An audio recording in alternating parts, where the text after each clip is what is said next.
Recently released records from the Albatross File open a rare window into the dramas behind closed doors between Malaysia and Singapore in the 23 months after their merger in 1963. From disputes over race, economics, and power sharing to tense calculations about whether separation was inevitable. They show what leaders on both sides of the Causeway were wrestling with and how close Singapore's future came to taking a very different path, as Nicolas Ng finds out. The Albatross File. A trove of once classified documents and long-hidden oral interviews cast the figures behind Singapore's separation from Malaysia in a new light. Especially the men who would later sit in these very seats, grappling with the aftermath of a break they once saw as an almost insurmountable challenge. Such as Dr. Goh Keng Swee, who was Singapore's finance minister during that tumultuous period between 1963 and 1965. He's also the man who maintained the Albatross File. Also, Mr. Lee Kuan Yew, who was Singapore's prime minister at the time. It was not smooth sailing from 1963, right? It was one crisis after another. And after one crisis, then they have to decide, well, what do we do? What are the solutions? What's the best way forward? Mr. Lee fought for merger with Malaysia and eventually became the face of Singapore's separation from it. But while separation was made to seem sudden to the public and the British at the time, the Albatross File gives us a sense of how he tried to preserve the merger he spent over a decade fighting for. It could have given Singapore greater autonomy within Malaysia, more control over its domestic affairs, but it left major questions unresolved over who would command defence and shape foreign policy. Then after that, there were various options like ABCD, some confederation. So all these were options that were explored. Mr. Lee actually thought, what ways can we explore to solve the current problem and to move ahead while keeping Singapore in Malaysia? In those discussions, Mr. Lee found himself across the table from Malaysia's Prime Minister, Tunku Abdul Rahman. Tunku never wanted Singapore in Malaysia. He accepted it only because the British bundled it with Sabah and Sarawak. When tensions arose, his instinct was to let Singapore go, to protect his communal balance that kept his alliance party in power. Dr. Goh spoke to his Malaysian counterparts, such as Deputy Prime Minister Tun Razak, to find a solution to the immense pressures on both sides of the Causeway.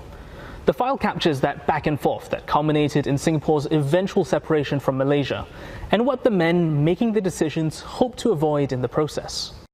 That included keeping the British out of the loop in case they tried to block the move, and risking a fresh wave of violence like the 1964 communal riots.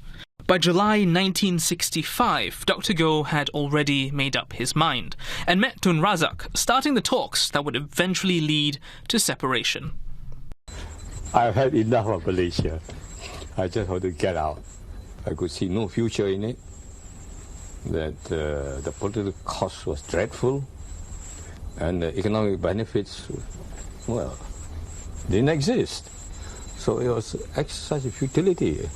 So far as I'm concerned, if you know,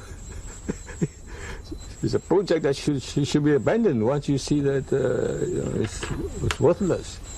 It was the most painful press conference I've had in my life, because it was really an admission of defeat. 13 years, 1950 to 63, and in 2 years we'd given it up.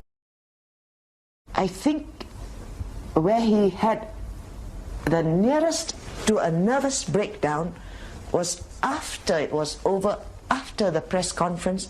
My husband felt that those people who had looked up and expected so much from the PAP had been let down. Her perspective shows a man the public rarely saw. Not just the resolute Prime Minister on screen, but someone conflicted by the coming separation and uncertain about the future that had just been set in motion. And for more on how this exhibition was shaped and what the Albatross File can still tell us today, we speak with Jean Tan, who is Chief Librarian and Chief Innovation Officer at the National Library Board. And he's also the Executive Creative Director of the Albatross File exhibition. Jean, welcome to the show. Hi, Angela. Thanks for having me. Great to have you here. Now, when you first sat down with the Albatross File, that was like a single stack of documents, right? So what story specifically about the failure of the merger really stood out for you? And how did that inform the way you wanted to design this exhibition? So I was very lucky that besides getting the Albatross File, I had the publication that was going to come out. So it also had the oral history transcripts. So when I read that together, I realized that the route towards that was filled with so many complexities. It wasn't a simple story. But what stood out for me more was the human emotion, especially the oral history. So Angela, when I was reading it, my hair was literally standing up. And I felt this is an emotional story above it all. It read almost like a political thriller, like The West Wing. And I felt, let me try and do an exhibition that is like that. Yeah, and earlier, even as we were listening to that package earlier, when you hear the voices, the story, the videos, I think that really brings a slice of that history alive. It's not just a stack of papers. I'm curious as to how you infuse that emotion into the way you designed the exhibition. Yeah, so the theme of the exhibition is Feel History. And Angela, you hit the nail on the head, the voices. So that was the treasure trove that the creative team, which includes Beatrice Chia Richmond, the creative director, and Michael Chiang, the content director, we all felt we need to bring out the emotion. So the voiceovers became something that powered some of the features, including a secret room that you go into and you feel like you're an eyewitness to all the major things that were happening, the meetings, the discussions, the deliberations. I might tell you my inspiration. My inspiration for that is actually Hamilton. Oh, you know the room where it happened? Period. Yeah. Well, we don't have any rap, but we had voiceovers. And also, unlike a story that might be distant from us, it was our story. So visitors who come to this room that's inspired by Hamilton will feel like you're just next to Dr. Goh Keng Swee or next to Mr. Lee Kuan Yew and seeing how things will unfold. So it's a very tactile, very experiential kind of encounter that the viewers are going to have, or the visitors will have. You've mentioned some design elements. Can you tell us more about the storytelling elements that you employed as part of this exhibition to really bring that time alive? It was just the amount of uncertainty that our founding fathers had, and also the upheavals in their emotions as they went through it. So one thing that we felt was very interesting was the intersection of insights, voices, emotions. So an element that we did was inspired actually by a radio play. So imagine if you were in a podcast or a radio play and all the protagonists of the radio play are our founding fathers. And they're having a conversation with each other about all these trials and tribulations. So today we open. And that was one of the most popular features. People were sitting there for hours completely transfixed, just listening to this new podcast made out of authentic original voices. Yeah. Do you think it's also that the visitors feel as though they are part of the negotiations? They're not just passive observers of something that happened a long time ago. There's a sense of bringing the entire conversation back to life and then having the visitor also experience that in the present. Absolutely, and you got that right completely. The other thing that I felt, which I also felt when Michael, Beatrice and I started working on it, was that it felt like our founding fathers were not just alive again, but young again and right next to you. Yeah, it felt like they were living all over again. And, as I'm saying this, I'm getting goosepimples. Yeah. Are you getting goosepimples? Yes.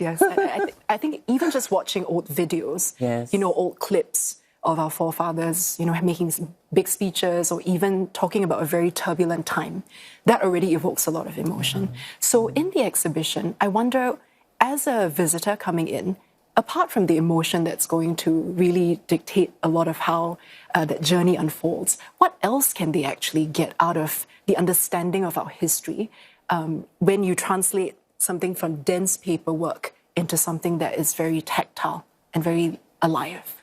It's just a sense of not just courage, but courage when you have not figured it out. So to me, that really stood out for me. There were so many different paths that could have been taken, and each time that our founding fathers faced a path, they had to do something. And each time they did that with certainty and conviction. So whether it was Dr. Toh Chin Chai, Mr. Rajaratnam, or Dr. Goh Keng Swee, whom I actually think, and not just me, Mr. E.W. Barker said it, he's the architect of our separation. Yeah, there was this decisiveness in the face of uncertainty that, wow, it was so admirable. It was so admirable. Yeah, I think that resonates so deeply with a lot of Singaporeans when we look back at, these very, very turbulent times as well. Most people also, I think when you think of that point of separation, they would picture that moment where Lee Kuan Yew was in tears. I think that was a very iconic, momentous moment for a lot of Singaporeans that still moves a lot of us when we see that moment again. And it was seen as though Singapore was kicked out at that time. What is one big misconception that you think a lot of people have about that story that the exhibition might be able to dispel or shed more light on? Yeah, so we do a countdown for the exhibition. It countdowns from like months to days and then to hours. And in that countdown, you'll see that it was a much longer process. It wasn't a sudden break or divorce. It was a very long-term period where certain factors came into play, and it was a negotiated separation. It wasn't a clean break that came very, very quickly. And also along the way, you'll notice that Mr. Lee, for instance, never really wanted a clean break, right to even just 1-2 days before that. He was still seeking some sort of looser arrangement. Yeah, so a lot of very fascinating little nuggets in there we're going to find that might surprise visitors as well. But thank you so much for sharing about some of the highlights of the exhibition. Jean, thank you for being here in studio with us today.